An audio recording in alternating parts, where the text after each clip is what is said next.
Kembali lagi di Dunia Wali Channel, membumikan kisah para wali meniti jalan ilahi. Kali ini kita akan bercerita tentang seorang wali yang dianggap gila, yaitu Sa'dun al-Majnun. Kisah ini bermula ketika Dhunnun al-Misri keluar menuju kuburan Abdullah bin Malik. Di sana Dhunnun al-Misri ini melihat seseorang yang agak aneh. Dia berhenti, kemudian Dhunnun mendekati orang itu. Ternyata orang itu adalah Sa'dun al-Majnun. Untuk memastikan, maka Dhunnun ini bertanya, "Apakah Anda Sa'dun?" Orang itu menjawab, "Ya, saya Sa'dun." Dhunnun kemudian bertanya, "Apa yang Anda lakukan di sini, wahai Sa'dun?" Sa'dun menjawab, "Orang yang menanyakan apa yang saya lakukan adalah orang yang mengingkari apa yang saya lakukan. Jika orang tersebut mengetahui apa yang saya lakukan, lantas apa gunanya dia bertanya?" Jawab Sa'dun kepada Dhunnun al-Misri. Dhunnun kemudian berkata, "Wahai Sa'dun, mari kita menangisi badan ini sebelum ia hancur." Kemudian Sa'dun menangis dan berkata, "Menangisi saat kedatangan di hadapan Allah itu lebih utama daripada menangisi badan. Jika ada kebaikan pada badan, maka kebaikannya di hadapan Tuhannya lebih banyak daripada kehancurannya. Jika ada keburukan pada badan, maka keburukannya di hadapan Tuhannya lebih buruk daripada kehancurannya di kuburan. Andai saja tubuh ini ditinggalkan dalam kondisi hancur, tanpa dibangkitkan dan tanpa diperhitungkan di kuburan. Wahai Dhunnun, jika engkau masuk neraka, maka tidak ada gunanya bagimu bila ada orang lain yang masuk surga. Jika engkau masuk surga, tidak berbahaya pula bagimu bila orang lain juga masuk neraka." Dhunnun kemudian membacakan satu ayat, Surat At-Takwir ayat 10. Di sana Allah berfirman, "Bismillahirrahmanirrahim. Wa idzas suhufu nusyirat." Dan apabila catatan-catatan amal perbuatan manusia itu dibuka.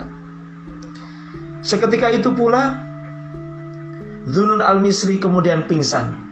Saat dia sadar kembali, dia mengusap wajahku dengan ujung bajunya sambil berkata, Sa'dun berkata kepada Dhunnun al-Misri, "Wahai Dhunnun, adakah orang yang lebih mulia darimu jika engkau mati di tempat ini?"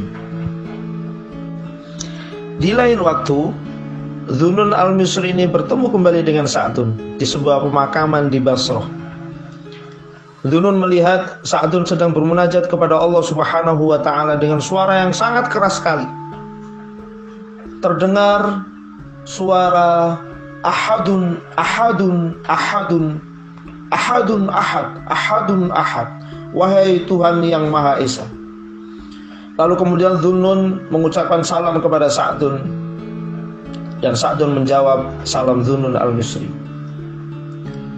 Dhunnun kemudian berkata kepada Sa'dun al-Majnun, "Demi zat yang Anda bermunajat kepadanya, mohon berhentilah wahai Sa'dun."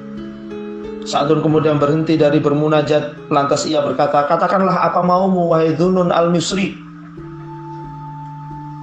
Kemudian Dhunnun berkata, "Wahai Sa'dun, mohon berikan saya ini nasihat untuk saya ingat, atau sebuah doa." Lalu Sa'dun bersyair, "Wahai pencari ilmu, di sini, ya di sini, sumber ilmu itu ada di dadamu. Jika engkau ingin tinggal di surga, maka menangislah sampai air matamu bercucuran di jenggotmu, dan bangunlah saat para pejuang bangun, lalu berdoalah sampai dia berkata, 'Baiklah, akan kupenuhi semua doa-doamu.'" Selanjutnya Sa'dun pergi sambil berdoa, "Wahai penolong orang yang meminta tolong, tolonglah diriku." Kemudian Dhunnun berkata, "Lembutlah kepada dirimu wahai Sa'dun, semoga Allah melihatmu dengan penuh kasih sayang." Lalu Sa'dun melepaskan tangannya dari tangannya Dhunnun al-Misri dan berlari sambil bersyair, Salam bagi tempat yang baik, salam mata yang bertanya-tanya tidak akan tertidur. Jika suatu hari kelopak matanya tertutup, sepercik api akan membangunkannya. Kemudian Sa'dun lari dan pergi meninggalkan Dhunnun al-Misri di pemakaman di Basra. Di lain waktu, Dhunnun al-Misri ini berjumpa kembali dengan Sa'dun al-Majnun. Kali ini ia menjumpai Sa'dun di salah satu gang yang kecil di kota Mesir. Ia berjumpa dengan Sa'dun yang terkenal dengan Al-Majnun, Sa'dun si gila. Dilihatnya Sa'dun ini memakai jubah wol baru yang bertuliskan suatu syair. Sa'dun memasukkan kepalanya ke dalam jubah itu.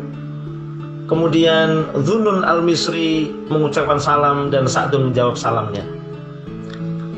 Kepada Sa'dun kemudian Dhunnun ini berkata, "Wahai Sa'dun, mohon berhenti sejenak dan izinkan saya ini melihat dan membaca apa yang terdapat di dalam jubahmu itu." Lalu Sa'dun berhenti dan Dhunnun al-Misri ini membaca syair-syair yang ada di dalam jubahnya Sa'dun. Di lengan kanannya tertuliskan sebuah syair, "Engkau telah bermaksiat kepada Tuanmu, wahai orang yang bersuka cita. Tak seharusnya engkau ini bertindak demikian, wahai seorang hamba." Di lengan kiri jubahnya terdapat dua bait syair. "Celakalah orang yang memakan roti yang diberikan tuannya yang lembut, tapi dia menentang Tuhannya yang maha agung dan maha penyayang." Kemudian di belakang jubahnya ada dua bait juga yang berbunyi, "Setiap hari dia lewat mengambil bagianku, menghilangkan dua kenikmatan dariku, dan ia berlalu nafsu. Cukuplah maksiatmu dan bertobatlah. Maksiat bagi hamba bukanlah sesuatu yang patut." Lalu kemudian di tangannya ditulis juga dua bait syair. "Wahai kedudukan tinggi yang tidak diharapkan, kami dari tanah, selamat jalan. Sesungguhnya kehidupan ini hanyalah sarana, dan bersama kematian sama saja semua kedudukan." Kemudian di tongkatnya juga terdapat syair yang berbunyi, "Berbuat baiklah dan takutlah terlalu asyik dengan dunia. Ketahuilah bahwa engkau setelah mati akan dibangkitkan. Sadarilah bahwa apa yang engkau lakukan akan diperhitungkan, dan apa yang akan engkau tinggalkan akan diwariskan." Itulah syair-syair yang terdapat di dalam jubah Sa'dun al-Majnun yang dibaca oleh Dhunnun al-Misri. Lalu kemudian kepada Sa'dun, Dhunnun ini berkata, "Wahai Sa'dun, engkau sangat bijak bestari sekali. Sungguh engkau sangat bijak sekali. Engkau sama sekali tidak gila. Hanya orang-orang bodohlah yang menganggap engkau ini adalah orang yang gila." Lantas kemudian Sa'dun menjawab, "Wahai Dhunnun, organ tubuhkulah yang gila, tapi hatiku sama sekali tidak gila." Setelah itu Sa'dun berpaling dan pergi meninggalkan Dhunnun al-Misri di sebuah gang yang kecil di kota Mesir sendirian.